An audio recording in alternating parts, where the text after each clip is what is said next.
Unclassified. Secretary of War. January 23rd, 2026. Memorandum for Senior Pentagon Leadership. Commanders of the Combatant Commands. Defense Agency and Dow Field Activity Directors. Subject: 2026 National Defense Strategy. For too long, the U.S. government neglected, even rejected, putting Americans and their concrete interests first.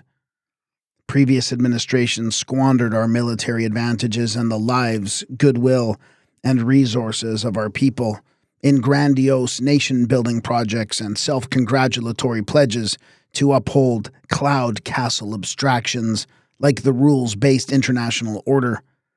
These past leaders neglected and often actively undermined our war fighters' warrior ethos and our military's core, irreplaceable role, fighting, winning, and thereby deterring the wars that really matter to our people.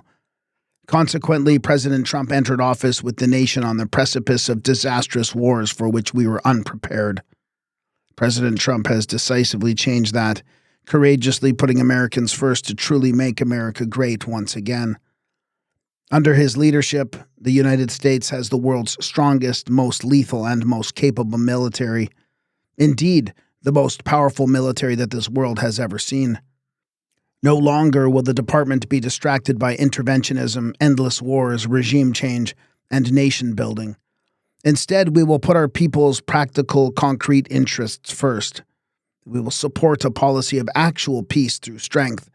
We will be the sword and shield to deter war with the goal of peace, but ready to fight and win the nation's necessary wars if called upon.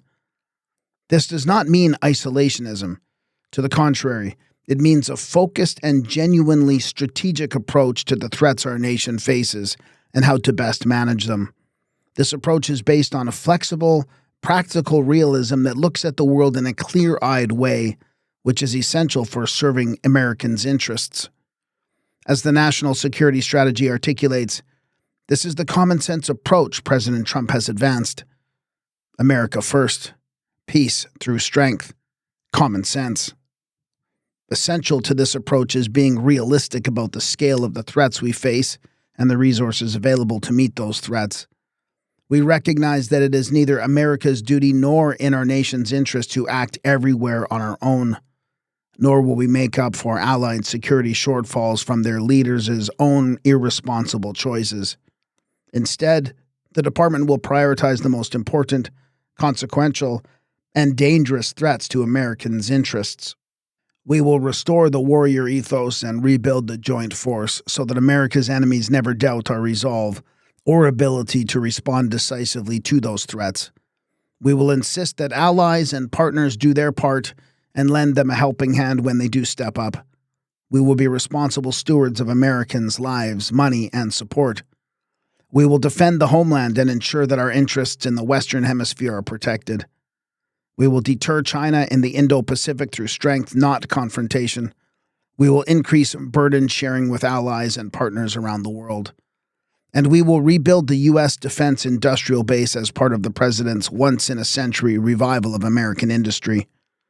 In the process, we will restore peace through strength, not just for the duration of President Trump's administration, but for decades to come, as the American people deserve. The 2026 National Defense Strategy shows how. This strategy reflects President Trump's historic approach to our nation's defense. It must be carried out thoroughly, rapidly, and comprehensively. All Department of War components will adhere to the guidance and direction enclosed.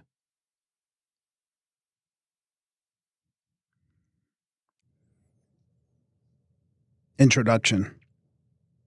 President Trump, in his first term and since re-entering office in January 2025, has rebuilt the American military to be the world's absolute best, its most formidable fighting force. But it is essential to emphasize how much of an achievement this has been. The fact is that President Trump took office in January 2025 to one of the most dangerous security environments in our nation's history. At home, America's borders were overrun. Narco-terrorists and other enemies grew more powerful throughout the Western Hemisphere, and U.S. access to key terrain like the Panama Canal and Greenland was increasingly in doubt. Meanwhile, in Europe, where President Trump had previously led North Atlantic Treaty Organization, NATO allies, to begin taking their defenses seriously, the last administration effectively encouraged them to free ride, leaving the alliance unable to deter or respond effectively to Russia's invasion of Ukraine. In the Middle East, Israel showed that it was able and willing to defend itself after the barbaric attacks of October 7th. In short, that it is a model ally. Yet, rather than empower Israel, the last administration tied its hands. All the while, China and its military grew more powerful in the Indo-Pacific region, the world's largest and most dynamic market area, with significant implications for Americans' own security, freedom, and prosperity. None of this was foreordained. America emerged from the Cold War as the world's most powerful nation by a wide margin. We were secure in our hemisphere, with a military that was focused on war fighting and far superior to anyone else's, engaged allies, and powerful industry. But rather than husband and cultivate these hard-earned advantages, our nation's post-Cold War leadership and foreign policy establishment squandered them. Rather than protect and advance Americans' interests, they opened our borders, forgot the wisdom of the Monroe Doctrine, ceded influence in our hemisphere, and outsourced America's industry, including the Defense Industrial Base, DIB, upon which our forces rely. They sent America's brave sons and daughters to fight war after rudderless war to topple regimes and nation-build halfway around the world. In doing so, eroding our military's readiness and delaying modernization. They condemned our warfighters, criticizing and neglecting the warrior ethos that was once cultivated and heralded by our forerunners. And that made this American military the envy of the world. They allowed, even enabled our cunning adversaries to grow more powerful, even as they encouraged our allies to behave as dependents rather than partners, weakening our alliances and leaving us more vulnerable. And so we found ourselves in January 2025 facing not only a world with individual regions at war or descending toward it, but also increased risk of America itself being drawn into simultaneous major wars across theaters. A third world war, as President Trump himself warned. That is all changing now, under President Trump's leadership, consistent with his vision and direction as laid out in the National Security Strategy, NSS. The Department of War, DOW, is laser-focused on restoring peace through strength. As detailed in the NSS, the president's approach is one of a flexible, practical realism that looks at the world in a clear-eyed way, which is essential for serving Americans' interests. This has clear implications for the Department of War. Above all, it means prioritizing the missions that matter most for American security, freedom, and prosperity. This means concentrating the department's efforts to defend the U.S. homeland. We will secure America's borders and maritime approaches, and we will defend our nation's skies through Golden Dome for America and a renewed focus on countering unmanned aerial threats. We will maintain a robust and modern nuclear deterrent capable of addressing the strategic threats of our country, raise and sustain formidable cyber defenses, and hunt and neutralize Islamic terrorists who have the ability and intent to strike our homeland. At the same time, we will actively and fearlessly defend America's interests throughout the Western Hemisphere.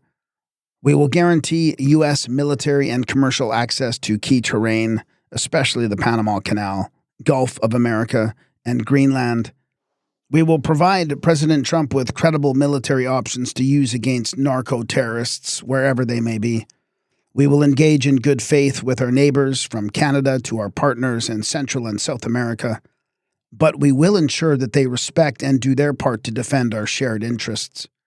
And where they do not, we will stand ready to take focused, decisive action that concretely advances U.S. interests. This is the Trump corollary to the Monroe Doctrine. and America's military stands ready to enforce it with speed, power, and precision, as the world saw in Operation Absolute Resolve. Deter China in the Indo-Pacific through strength, not confrontation. President Trump seeks a stable peace, fair trade, and respectful relations with China, and he has shown that he is willing to engage President Xi Jinping directly to achieve these goals. But President Trump has also shown how important it is to negotiate from a position of strength, and he has tasked DOW accordingly. Consistent with the president's approach, DOW will therefore seek and open a wider range of military-to-military communications with the People's Liberation Army, PLA, with a focus on supporting strategic stability with Beijing, as well as deconfliction and de-escalation more generally. But we will also be clear-eyed and realistic about the speed, scale, and quality of China's historic military buildup. Our goal in doing so is not to dominate China, nor is it to strangle or humiliate them. Rather, our goal is simple: to prevent anyone, including China, from being able to dominate us or our allies. In essence, to set the military conditions required to achieve the NSS goal of a balance of power in the Indo-Pacific that allows all of us to enjoy a decent peace.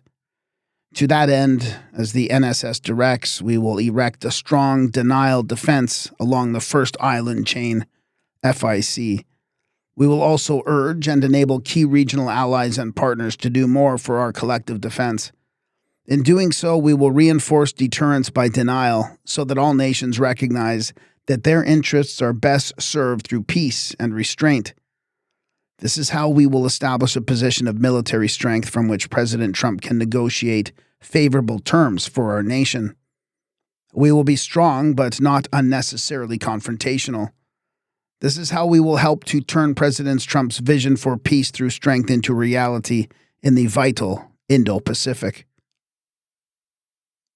Increase burden sharing with U.S. allies and partners. Ours is not a strategy of isolation. As the NSS directs, it is one of focused engagement abroad with a clear eye toward advancing the concrete, practical interests of Americans. Through this America First common sense lens, America's alliances and partners have an essential role to play, but not as the dependencies of the last generation. Rather, as the department rightly prioritizes homeland defense and deterring China, other threats will persist, and our allies will be essential to dealing with all of them. Our allies will do so not as a favor to us, but out of their own interests. In the Indo-Pacific, where our allies share our desire for a free and open regional order, allies and partners' contributions will be vital to deterring and balancing China. In Europe and other theaters, allies will take the lead against threats that are less severe for us, but more so for them, with critical but more limited support from the United States.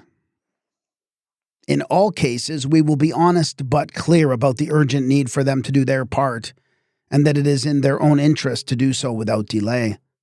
We will incentivize and enable them to step up. This requires a change in tone and style from the past, but that is necessary not only for Americans but also for our allies and partners. For too long, allies and partners have been content to let us subsidize their defense. Our political establishment reaped the credit while regular Americans paid the bill. With President Trump, a new approach is in effect. Already, President Trump has set a new global standard for defense spending at NATO's Hague summit. 3.5% of gross domestic product, GDP, on core military spending and an additional 1.5% on security-related spending, for a total of 5% of GDP. We will advocate that our allies and partners meet this standard around the world, not just in Europe. As our allies do so, together with the United States, they will be able to field the forces required to deter or defeat potential adversaries in every key region of the world, even in the face of simultaneous aggression. This is how we will set conditions for lasting peace through strength around the world. Supercharge the U.S. defense industrial base. President Trump is leading a once-in-a-century revival of American industry, reshoring strategic industries to the United States, and revitalizing the industries previous generations had shipped overseas. We will harness this historic initiative to rebuild our nation's defense industry, which underpins our defense and that of our allies and partners. We must return to being the world's premier arsenal, one that can produce not only for ourselves, but for also our allies and partners at scale, rapidly, and at the highest level of quality. To achieve this, we will reinvest in U.S. defense production, building out capacity, empowering innovators, adopting new advances in technology like artificial intelligence, AI, and clearing away outdated policies, practices, regulations, and other obstacles to the type and scale of production that the joint force requires for the priorities before us. We will simultaneously leverage allied and partner production not just to meet our own requirements, but also to incentivize them to increase defense spending and help them field additional forces as quickly as possible. In the process, we will not only ensure our own defense industrial advantage, but also put our alliances on stronger footing so that they can do their part to maintain peace through strength on a strong, equitable, and enduring basis. With the department laser-focused on these priorities, we will ensure that the joint force is ready to deter and, if called upon, to prevail by achieving the nation's objectives against the most dangerous threats to Americans' interests.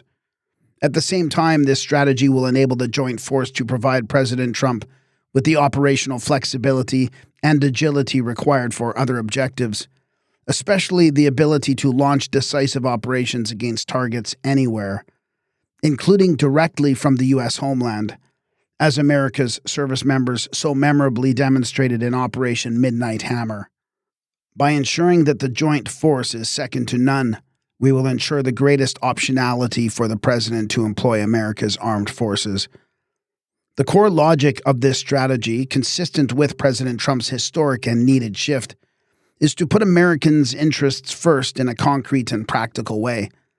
This requires being clear-eyed about the threats that we face, as well as the resources available to both us and our allies to confront them. It requires prioritizing what matters most for Americans and where the gravest and most consequential threats to their interests lie. It requires being honest and clear with our allies and partners that they simply must do more rapidly, not as a favor to Americans, but for their own interests. This will entail a sharp shift in approach, focus, and tone. But that is what is needed to shift away from the legacy course headed for disaster and toward making America great again. It is also the one that will set the conditions for lasting peace, not only at home but abroad. In other words, a better outcome not only for Americans but also for our allies and partners. Out with utopian idealism, in with hard-nosed realism. That is the mission that we at DOW must embrace boldly, actively, and without hesitation. President Trump is leading our nation into a new golden age. As he does, he speaks often about restoring peace. But he is equally clear that we can only do so from a position of strength, including fundamentally military strength. Only the Department of War can provide that power to ensure that the nation's interests are defended, and we will unapologetically do so. We will be our nation's sword and its shield, always ready to be wielded decisively at the President's direction, in service of his vision for lasting peace through strength. This National Defense Strategy, NDS, shows how.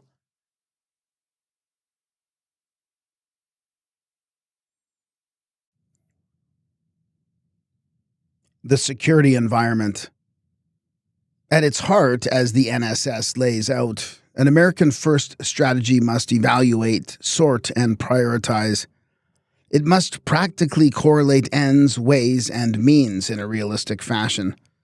Consistent with this approach, this strategy is defined by a realistic, practical approach to clearly understanding the threats Americans face and how realistically and pragmatically those threats can be addressed in ways consistent with American interests. This strategy is fundamentally different from the grandiose strategies of the past post-Cold War administrations, untethered as they were from a concrete focus on Americans' practical interests. It does not conflate Americans' interests with those of the rest of the world. That a threat to a person halfway around the world is the same as to an American. Nor does it see implanting our way of life by force as necessary. It does not seek to solve all the world's problems. Rather, it focuses in practical ways on real, credible threats to American security, freedom, and prosperity. As it does so, it recognizes that some threats, like to our homeland, are more direct and visceral than others. Yet it also acknowledges that even those that may feel distant, like the importance of maintaining U.S. access to the Indo-Pacific, the world's largest market area, still have exceptionally real, indeed fundamental, implications for our nation's vital interests. As the NSS directs, this strategy recognizes very clearly that not all threats are of equal severity, gravity, and consequence, but even those of lesser salience still matter and must not be ignored. Therefore, even as this strategy prioritizes those threats of gravest consequence to our nation's security, freedom, and prosperity, it also positions our nation and our allies and partners to counter the others in an effective, sustainable manner. In doing so, it sets conditions for peace through strength, not just over the remainder of the president's term, but for many years to come. Homeland and hemisphere. For decades, America's foreign policy establishment neglected our nation's homeland defenses. This was partly due to the view that such defenses were no longer necessary. But it was also informed by an increasing desire on the part of Washington decision-makers to ease border controls and facilitate the illegal migration of people and the unchecked, unfair flow of goods. The sorry results speak for themselves. In recent decades, our nation has been overwhelmed by a flood of illegal aliens. At the same time, narcotics have poured across our borders, poisoning hundreds of thousands of Americans. Narcotics traffickers in our hemisphere have profited enormously off this evil and are rightly designated as foreign terrorist organizations, FTOs. As a result, but that is not all, Operation Southern Spear shows that President Trump is deadly serious about preventing narco-terrorists from trafficking lethal narcotics into our country. The president is also serious about bringing narco-terrorists to justice. Nicolas Maduro, for instance, thought that he could poison Americans with impunity. Operation Absolute Resolve taught him otherwise, and all narco-terrorists should take note. More direct military threats to the American homeland have also grown in recent years, including nuclear threats as well as a variety of conventional strike and space, cyber, electromagnetic warfare capabilities. At the same time, although the United States has severely degraded Islamic terrorist organizations like Al-Qaeda and ISIS in recent decades, these actors continue to adapt and pose a credible threat. American interests are also under threat throughout the Western Hemisphere. As early as the 19th century, our predecessors recognized that the United States must take a more powerful, leading role in hemispheric affairs in order to safeguard our nation's own economic and national security. It was this insight that gave rise to the Monroe Doctrine and subsequent Roosevelt Corollary. But the wisdom of this approach was lost as we took our dominant position for granted, even as it started to slip away. As a result, we have seen adversaries' influence grow from Greenland in the Arctic to the Gulf of America, the Panama Canal, and locations farther south. This not only threatens U.S. access to key terrain throughout the hemisphere, it also leaves the Americas less stable and secure, undermining both U.S. interests and those of our regional partners. People's Republic of China, PRC. By any measure, China is already the second most powerful country in the world, behind only the United States, and the most powerful state relative to us since the 19th century. And while China faces very significant internal economic, demographic, and societal challenges, the fact is that its power is growing. Beijing has already spent vast amounts on the PLA in recent years. often at the expense of domestic priorities. Yet, China can still afford to spend even more on its military, should it choose to do so, and it has shown that it is able to do so effectively. Indeed, the speed, scale, and quality of China's historic military buildup speak for themselves, including forces designed for operations in the Western Pacific, as well as those capable of reaching targets much farther away. This matters for America's interest because, as the NSS recognizes, the Indo-Pacific will soon make up more than half of the global economy. The American people's security, freedom, and prosperity are therefore directly linked to our ability to trade and engage from a position of strength in the Indo-Pacific. Were China, or anyone else for that matter, to dominate this broad and crucial region, it would be able to effectively veto Americans' access to the world's economic center of gravity, with enduring implications for our nation's economic prospects, including our ability to reindustrialize. That is why the NSS directs DOW to maintain a favorable balance of military power in the Indo-Pacific, not for purposes of dominating, humiliating, or strangling China. To the contrary, our goal is far more scoped and reasonable than that. It is simply to ensure that neither China nor anyone else can dominate us or our allies. This does not require regime change or some other existential struggle. Rather, a decent peace, on terms favorable to Americans but that China can also accept and live under, is possible. That is the wise premise of President Trump's visionary and realistic approach to diplomacy with Beijing. At the same time, the department's efforts will provide the undergirding strength for this approach. Russia. Russia will remain a persistent but manageable threat to NATO's eastern members for the foreseeable future. Indeed, although Russia suffers from a variety of demographic and economic difficulties, its ongoing war in Ukraine shows that it still retains deep reservoirs of military and industrial power. Russia has also shown that it has the national reserve required to sustain a protracted war in its near abroad.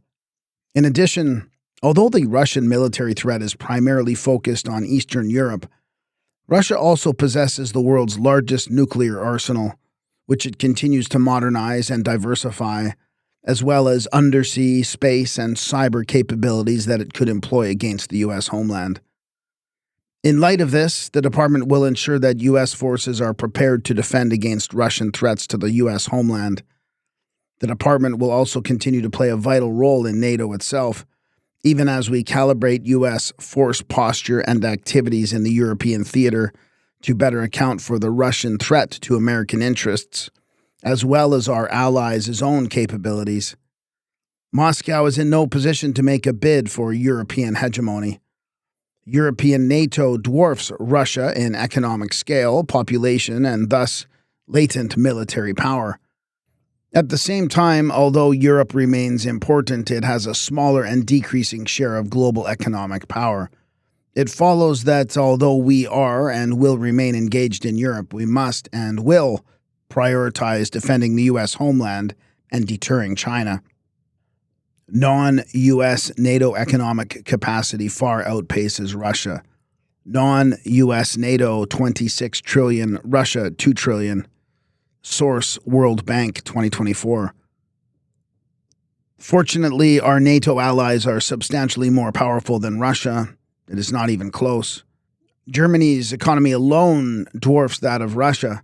At the same time, under President Trump's leadership, NATO allies have committed to raise defense spending to the new global standard of 5% of GDP in total, with 3.5% of GDP invested in hard military capabilities. Our NATO allies are therefore strongly positioned to take primary responsibility for Europe's conventional defense, with critical but more limited U.S. support. This includes taking the lead in supporting Ukraine's defense. As President Trump has said, the war in Ukraine must end. As he has also emphasized, however, this is Europe's responsibility first and foremost.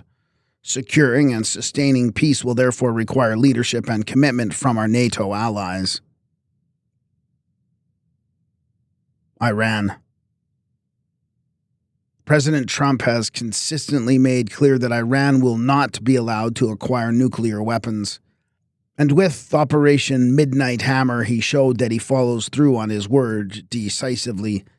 No other military in the world could have executed an operation of such scale, complexity, and consequence as Operation Midnight Hammer. Yet the joint force did so flawlessly and obliterated Iran's nuclear program. U.S. forces also provided critical support to Israel's defense throughout the 12-day war, enabling Israel's historic operational and strategic successes. Now, Iran's regime is weaker and more vulnerable than it has been in decades. Iran's axis of resistance is similarly devastated. Israeli operations have left Hezbollah and Hamas severely degraded. At President Trump's direction, the United States also launched Operation Rough Rider, which degraded the Houthis' strike capabilities and ultimately compelled the Houthis to sue for peace and stop shooting at U.S. ships. In the process, through a short, sharp, and decisive campaign, the president was able to restore freedom of navigation for U.S. vessels. Even so, although Iran has suffered severe setbacks over recent months, it appears intent on reconstituting its conventional military forces. Iran's leaders have also left open the possibility that they will try again to obtain a nuclear weapon, including by refusing to engage in meaningful negotiations. Moreover, although Iran's proxies have been severely degraded, they may also seek to rebuild devastated infrastructure and capabilities. Nor can we ignore the facts that the Iranian regime has the blood of Americans on its hands, that it remains intent on destroying our close ally Israel, and that Iran and its proxies routinely instigate regional crises that not only threaten the lives of American service members in the region, but also prevent the region itself from pursuing the kind of peaceful and prosperous future that so many of its leaders and peoples clearly wish for. Yet there are significant opportunities before us as well. Israel has long demonstrated that it is both willing and able to defend itself with critical but limited support from the United States. Israel is a model ally, and we have an opportunity now to further empower it to defend itself and promote our shared interests, building on President Trump's historic efforts to secure peace in the Middle East. Likewise, in the Gulf, U.S. partners are increasingly willing and able to do more to defend themselves against Iran and its proxies, including by acquiring and fielding a variety of U.S. military systems. This creates even more opportunities for us to enable individual partners to do more for their defense. It will also enable us to foster integration between regional partners so that they can do even more together. Democratic People's Republic of Korea, DPRK. The DPRK poses a direct military threat to the Republic of Korea, ROK, as well as to Japan, both of which are U.S. treaty allies. Although many of North Korea's large conventional forces are aged or poorly maintained, South Korea must stay vigilant against the threat of a North Korean invasion. North Korea's missile forces are also capable of striking targets in the ROK and Japan with conventional and nuclear weapons as well as other weapons of mass destruction. At the same time, the DPRK's nuclear forces are increasingly capable of threatening the U.S. homeland. These forces are growing in size and sophistication, and they present a clear and present danger of nuclear attack on the American homeland. The simultaneity problem and implications for Allied burden sharing. It is only prudent for the United States and its allies to be prepared for the possibility that one or more potential opponents might act together in a coordinated or opportunistic fashion across multiple theaters. Such a scenario would be less of a concern if our allies and partners had spent recent decades investing adequately in their defenses, but they did not. Instead, with rare exceptions, they were too often content to allow the United States to defend them while they cut defense spending and invested instead in things like public welfare and other domestic programs. Nor were they the only ones at fault. Certainly, it was their own decision to underinvest in their respective defenses, but it was a decision often encouraged by past U.S. policymakers who imprudently believed that the United States benefited from allies who were more dependencies than they were partners. Fortunately, that is over now. As President Trump has made clear, our allies and partners must shoulder their fair share of the burden of our collective defense. This is the right thing for them to do, especially after decades of the United States subsidizing their defense. But it is also vital from a strategic perspective, both for us and for them. And thanks to President Trump's leadership since January 2025, we have seen our allies beginning to step up, especially in Europe and South Korea. This is why burden sharing is such an essential ingredient of this strategy, even as DOW prioritizes growing the joint force and advocating defense spending top lines to support such growth. America's alliances and partnerships form a defensive perimeter around Eurasia. Not only do these relationships offer favorable geography, but they also include many of the world's wealthiest nations. Taken together, our alliance network is far wealthier than all our political adversaries combined. As a result, if our allies and partners invest properly in their defenses, consistent with the new global standards set at the Hague Summit, together we can generate more than enough forces to deter potential opponents, including if they act concurrently. In these ways, we will maintain favorable balances of power in each of the world's key regions, as directed by the NSS. As U.S. forces focus on homeland defense and the Indo-Pacific, our allies and partners elsewhere will take primary responsibility for their own defense with critical but more limited support from American forces. This will enable President Trump to set us on a course to sustain peace through strength for decades to come and leave our alliances and partnerships stronger than they have been at any point since the end of the Cold War.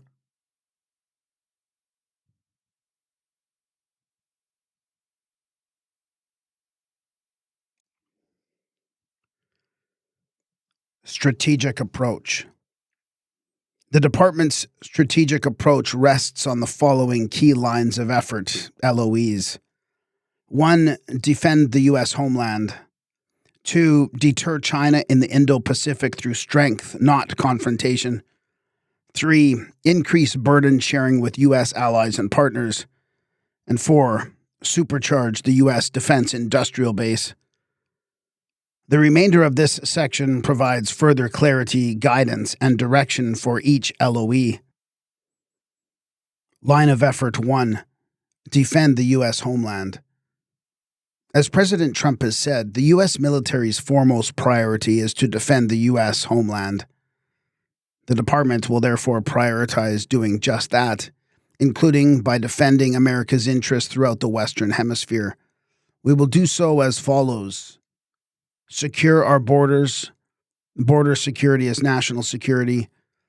DOW will therefore prioritize efforts to seal our borders, repel forms of invasion, and deport illegal aliens in coordination with the Department of Homeland Security, DHS.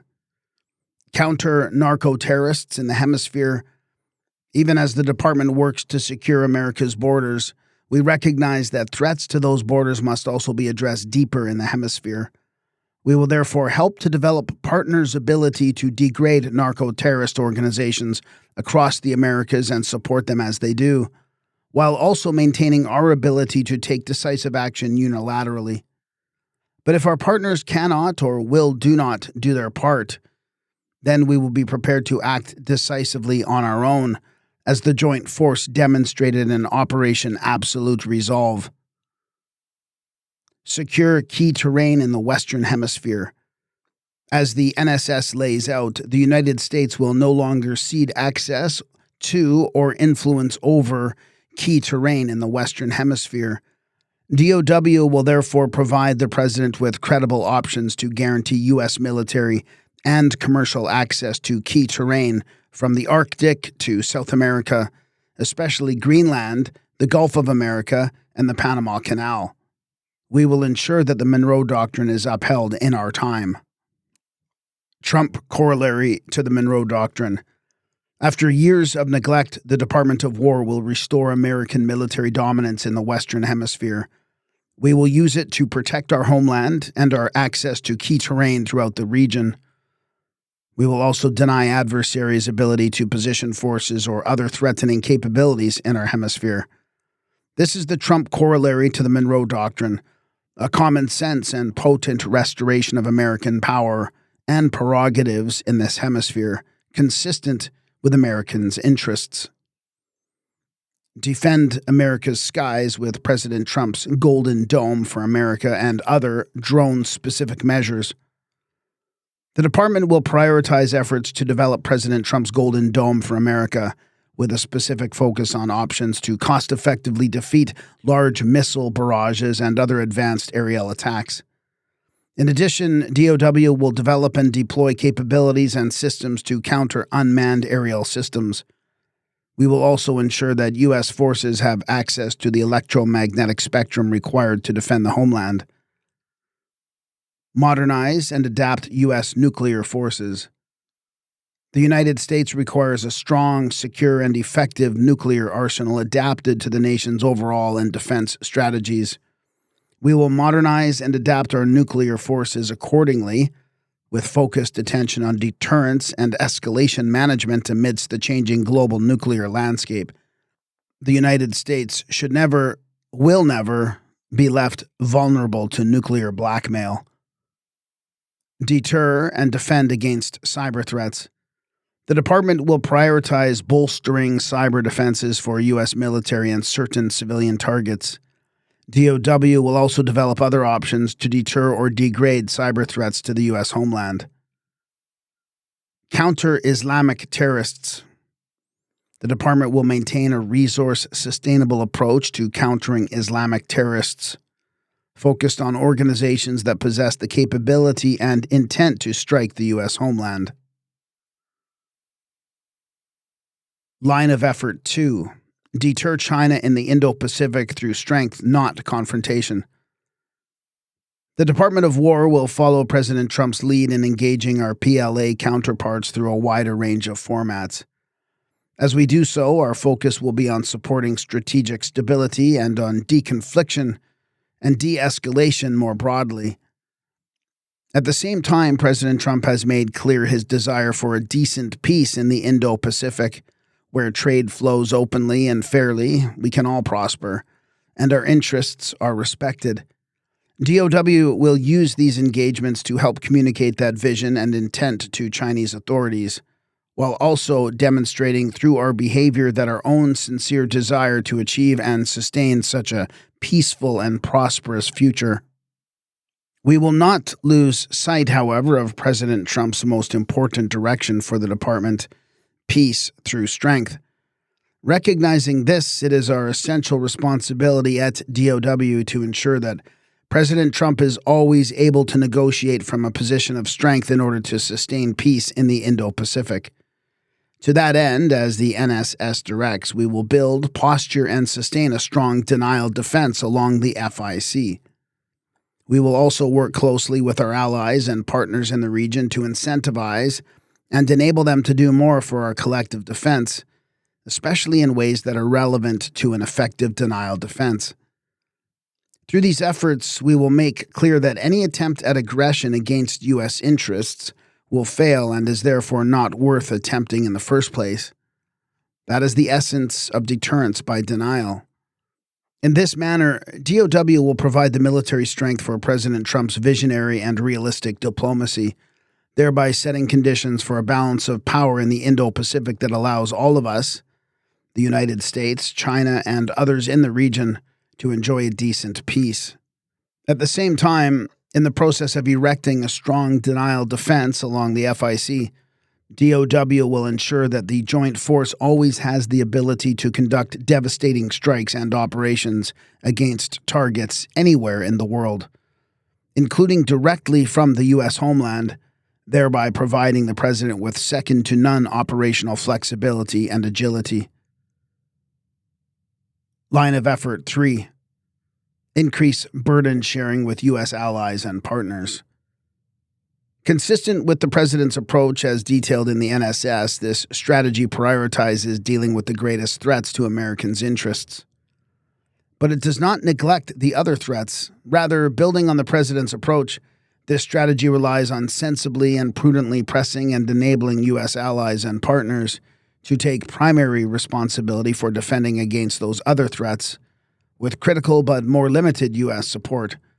In doing so, it sets the conditions for lasting peace through strength across all theaters.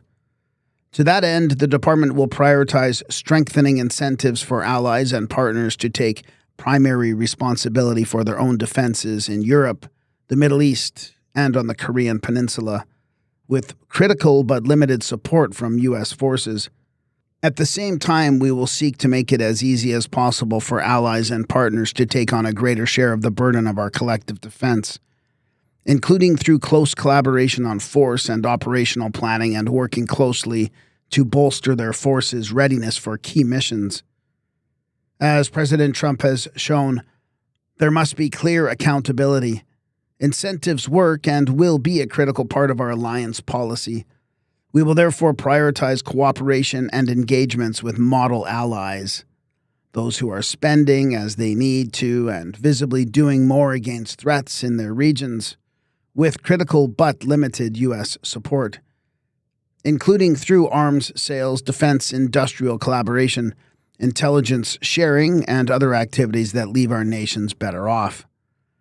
In practical terms, the DoW will proceed as follows. Western Hemisphere.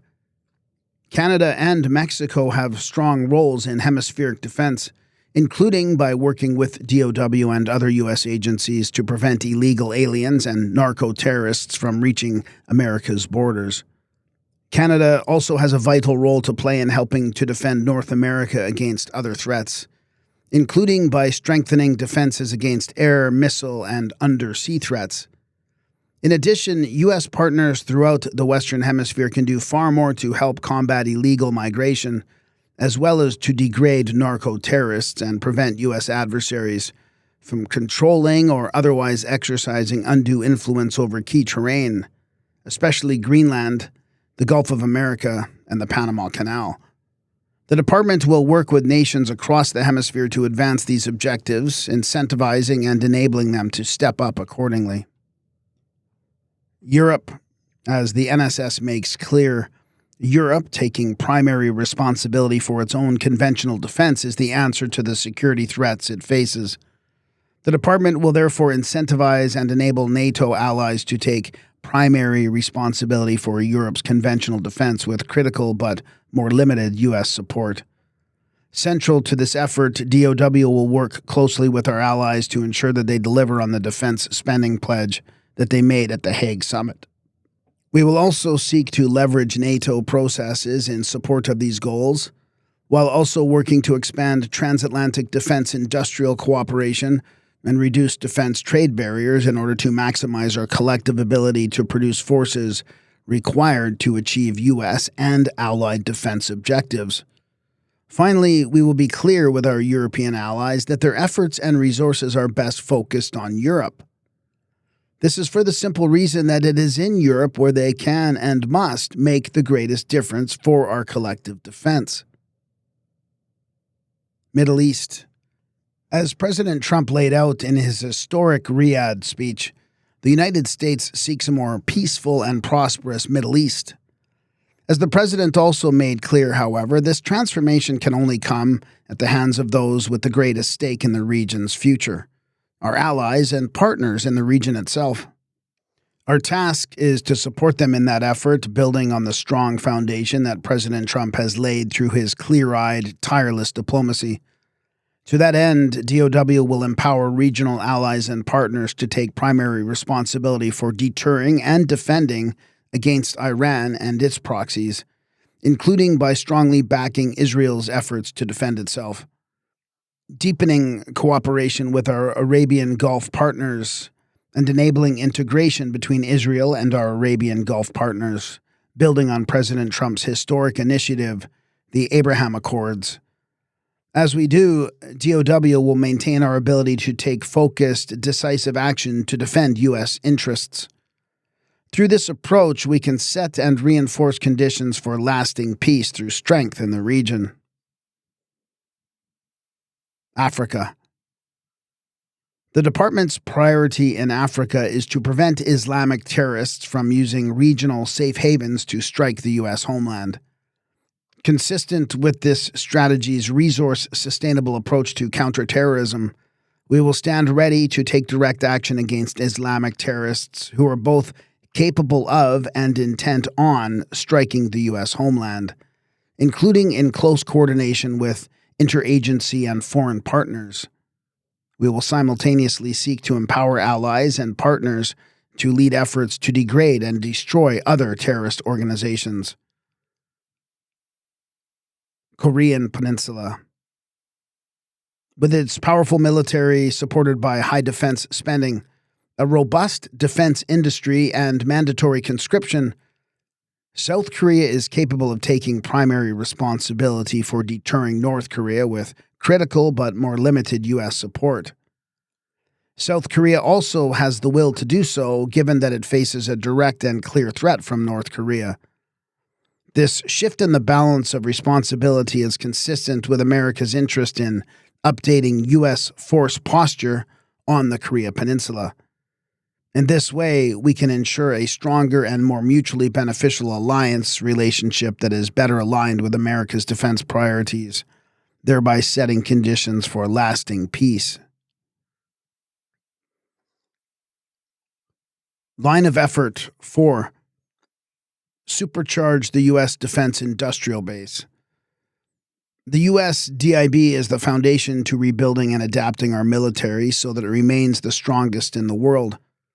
President Trump has succeeded in working with Congress to deliver and lead a once-in-a-century revival of American industry and a generational investment in our nation's defense. And we must be good stewards of those precious resources.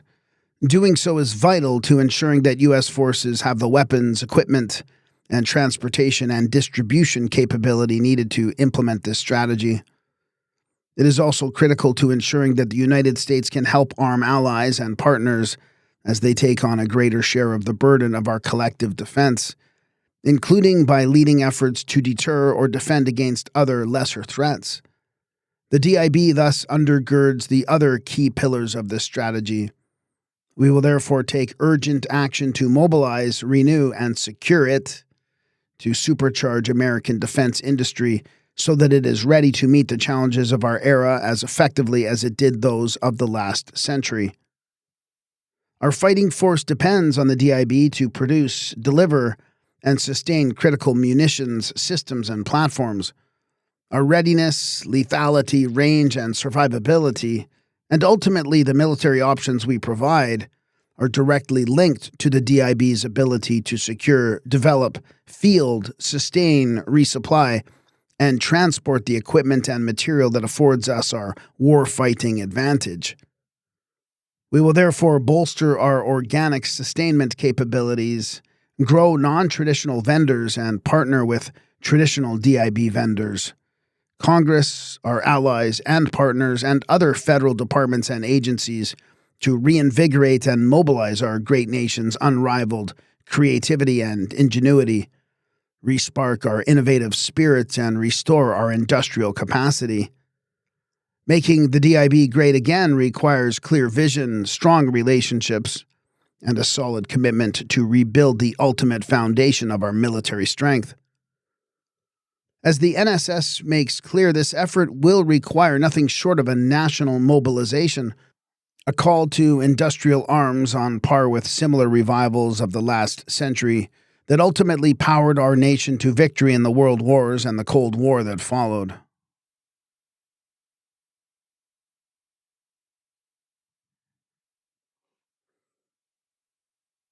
Conclusion. Taking our nation from the precipice of a world war just a year ago, President Trump is now leading our nation into a new golden age, one defined by putting Americans first in a common-sense, pragmatic, and concrete way. No longer will we squander Americans' will, resources, and even lives in foolish and grandiose adventures abroad. But we will not retreat. Rather, we will unabashedly prioritize Americans' concrete interests with an approach of flexible realism. We will restore the warrior ethos. We will refocus the American military on its core, irreplaceable goal of winning the nation's wars decisively. In doing so, as President Trump has so memorably emphasized, our purpose will not be aggression or perpetual war. Rather, our goal is peace. Peace is the highest good, but not a peace that sacrifices our people's security, freedoms, and prosperity. Rather, a peace that Americans deserve, a noble and proud peace. Fortunately, this peace is compatible with the interests of our potential opponents, if they keep their demands reasonable and combined. We do not demand their humiliation or submission. Rather, we demand only that they respect our reasonably conceived interests and those of our allies and partners who stand stoutly with us. If we all can acknowledge this, we can achieve a flexible and sustainable balance of power among us and peace. But we at the Department of War will be ready if our gracious offer is spurned. We know that wishing for a decent peace is not the same thing as bringing it about. Thus, if our potential opponents are unwise enough to reject our peaceful overtures and choose conflict instead, America's armed forces will stand ready to fight and win the nation's wars in ways that make sense for Americans. To ensure that is the case, this strategy will ensure that we see things and the choices we need to make clearly. We will prioritize addressing the most consequential and grave threats to Americans' interests. We will revamp our network of allies and partners to meet the threats we face. And we will be ready, always carrying the sharpest and most formidable sword, but prepared to offer the olive branch. The end.